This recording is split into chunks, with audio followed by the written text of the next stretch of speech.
मोहतरम ख़वातीन व हज़रात, मुनव्वर रहमान आपकी खिदमत में हाजिर हैं। पिछली वीडियो में हमने आपसे कहा था तक़वे के मुताल्लिक़ तफसील से बात करेंगे।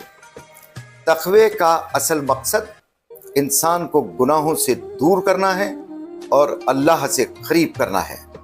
अल्लाह पाक कुरान मजीद सूरह अनफाल में फरमाते हैं, या अय्युहल्लज़ीना आमनू इन तत्तक़ुल्लाह यजअल लकुम फ़ुरक़ाना।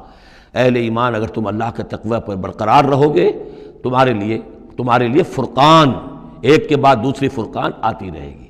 पहला फ़ुरक़ान तो ये आ गया, ये फ़तह जो तुम्हें दी गई है। व युकफ़िर अन्कुम सय्यातिकुम, और यह कि तुम्हारे से तुम्हारी जो कमज़ोरियाँ हैं, बुराइयाँ हैं, वो अल्लाह ताला दूर कर देगा। व यग़फ़िर लकुम, और बख्श देगा। वल्लाहु ज़ुल फ़ज़्लिल अज़ीम, अल्लाह बड़े फ़ज़ल वाला है। अगर आप मुत्तकी और परहेज़गार बनना चाहते हैं तो आपको सिर्फ अल्लाह का हुक्म मानना होगा और हमारे प्यारे नबी मोहम्मद सल्लल्लाहु अलैहि वसल्लम की सुन्नत पर अमल करना होगा। आपको इस्लाम के हर फ़िरक़े से दूर रहना होगा, क्योंकि जब आप फ़िरक़ों में तक़सीम हो जाते हैं तो इंसान डगमगा जाता है और फैसला नहीं कर पाता कौन सा फ़िरक़ा ठीक है, कौन सा फ़िरक़ा गलत है। इसलिए आपको कुरान और सुन्नत पर अमल करना होगा।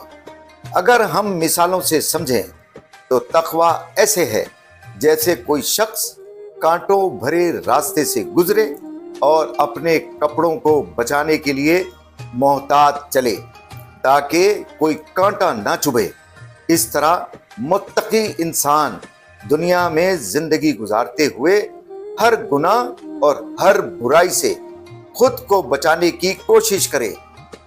तक़वा दिल की एक ऐसी कैफियत का नाम है जो अल्लाह के खौफ और मोहब्बत से पैदा होती है और इंसान को हर बुरे कामों से दूर रखती है और अच्छे कामों की तरफ राग़िब करती है।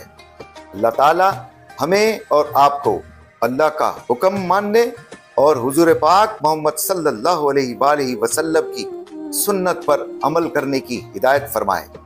मिलते हैं अगली वीडियो में। वीडियो अच्छी लगे तो कमेंट करें और नए हैं तो सब्सक्राइब ज़रूर करें और मुझे अपनी दुआओं में याद रखें।